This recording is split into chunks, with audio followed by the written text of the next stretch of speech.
Welcome back. You're watching Chartbusters. The company on our radar right now is United Breweries. Ahead of a lot of triggers, we have the election, we have the budgets, as well as the company's own foray into non-alcoholic beverages and its premiumization foray. So let's talk about all these points with Shekhar Ramamurthy, the MD of the company, who joins us to get a sense of how 2019 is looking for business. Shekhar, first things first, 2019, the big imponderable is the general elections. We had a commentary coming in from United Spirits who said that, elections are usually wobbly for demand. Can you throw some more light on that? In light of elections, how do you view 2019 in terms of volumes as well as margins going forward? Yeah, good morning. Elections are always a big disruptor for the alcohol industry. And as United Spirits has already explained, what happens is there are a lot of restrictions on the hours in which breweries can operate, a lot of closures of outlets. And for the beer industry particularly, the elections come right in the middle of our season. So we see elections as a very big dampener. So 2019 year is not likely to start on a happy note because of that. Okay, all right. It'll be quite interesting to see the way things function from there. In the United Spirits con call as well, they sounded fairly cautious. But Mr. Ramamurthy, if you could, there's a counter view to that there can be additional spending, and that's what could push up volumes. In the past, what has happened during an election year? If you could give us a sense. Well, elections have always been difficult for the industry. And like I said, for us, it happens, even last time in 2014, it happened right in the middle of the season. So the disruptions are of the following kinds. The breweries are asked to operate one shift. There are a lot of closures of outlets because of, voting days, counting days, and a lot of checks on movements of stocks. So elections are a very difficult time for the alcohol industry. But the entire 2019 is not going to be defined by elections. They will be, the whole period will be for about 6 weeks. Like I said, unfortunately, from the beer industry point of view, it happens in the peak of the season. But we are hopeful that for the balanced period of the year, normal growth will come back. And we have always said that we do see industry growth in the 6 to 8% region. And our estimate is that 2019 will be along the same trends. And you will obviously outbeat the industry? We would like to do that. And that's our anticipation, that we have the portfolio, we have the brands, and we have put in place plans that will hopefully help us grow faster than the industry. Right. Mr. Ramamurthy, let's talk about individual states then. West Bengal, there seems to be an issue with the excise duty out there. Beer consumption, according to reports, have halved. If you could give us some more clarity on what exactly is happening out there. And more importantly, for UBL, how much does West Bengal contribute in terms of total top line? Well, last January, West Bengal government hiked the duties for the beer industry very sharply. And this resulted in consumer prices going up by almost 35%. And West Bengal, for most product categories, is a very price-sensitive market. So the industry has indeed declined by almost 50%. And we don't see that changing. And we were hopeful that year down the line, the consumer would have perhaps got used to the higher prices, but it hasn't happened. Well, West Bengal is not a very large contributor to our top line, which is why you don't see the impact of that on our numbers as yet. But, any market which shows continuous steep decline for over a year is always a big worry factor. And we're still in dialogue with the government. We are hopeful that there will be some help from their side to help the industry to grow. And, the consumers are also quite resilient, and we are hopeful that they will get used to the higher prices.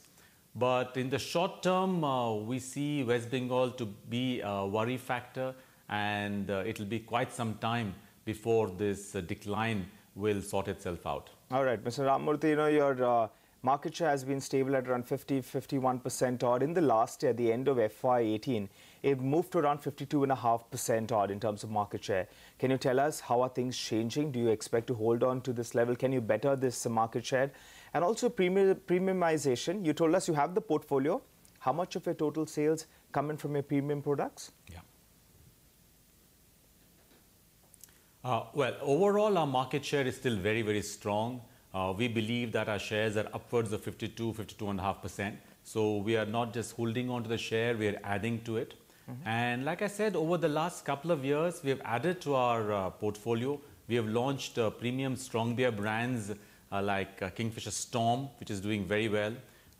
Over the last few months, we have launched Amstel, which is a brand from the Heineken portfolio, also in the strong beer category.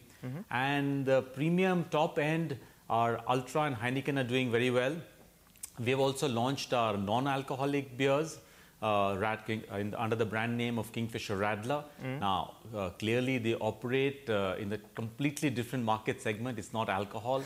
And we see it as a premium soft drink because of the pricing, which is higher than the carbonated soft drinks. All of them are doing very well. So our intent is to be present and have leadership in all consumer segments. Right. All right, So, Shekhar, Yeah, Mr. Ramamurthy, number where, sorry. We wanted that number, premium products as a percentage of your total sales. A broad range as well will do. Well, a premium products as a total sale, will be, in terms of volume, it will be about 10 to 15%. In terms of revenue, will be higher, and we don't give out segment-wise revenue because the total market, only about 3 to 5% is in the premium segment. Bulk of the market is in the Kingfisher Strong, Kingfisher Storm, in the what we call mass segment. Right, so we understand that. We have very, very strong positions. The top end of the market is very small.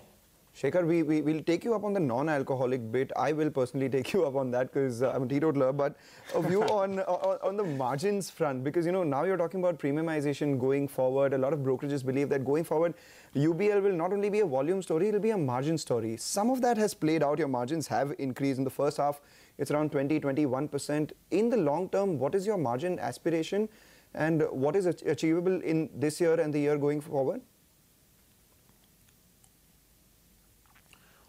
Well, as you've said, this year our margin has been very strong, and that has been a result of a combination of our portfolio, our overall volume growth. Also, as we have been seeing over the last couple of years, we've had a very, very strong cost initiative. We've looked at controlling our costs, taking out non-value adding costs. But to see how it will go forward is not easy because, as you know, in our business, price increases are difficult to come by. Many states don't allow us. It's our endeavor to keep improving our margins, and that can only happen if we broaden our portfolio, we start playing in the higher end of the market, we keep a constant look at our costs, and also, at the end of the day, it's a business of brands, and we've always maintained that UBL is what it is, because we have the brand portfolio. So if we keep investing behind our brands, our margins also will improve because it's a combination of volume, cost and margin. Margin is not just a standalone number. All right, Shekhar, now on to the non-alcoholic bit. You spoke about the business being, all about brands. How much is it right now in terms of size? What's the potential? And once it grows to size, I want to understand what the positioning of this drink would be. Because like you said, it's a premium soft drink. That's a very competitive market. Will this be margin dilutive, EPS dilutive?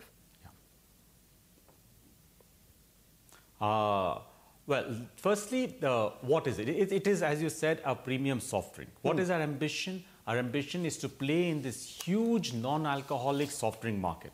Now, we are not aiming to compete with the mass market because that, as you have said, is extremely competitive. There are many, many players playing there.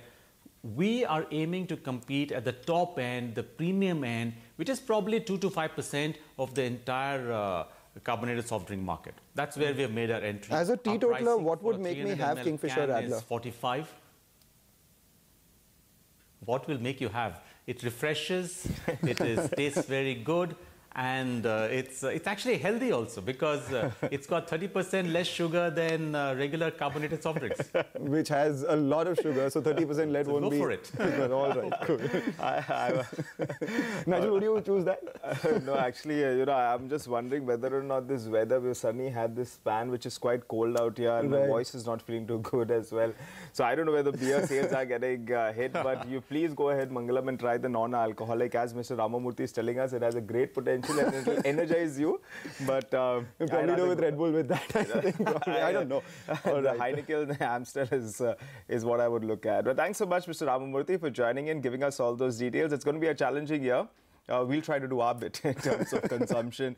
Mangalam does his, I do mine. Thanks so much for joining in and giving us those details.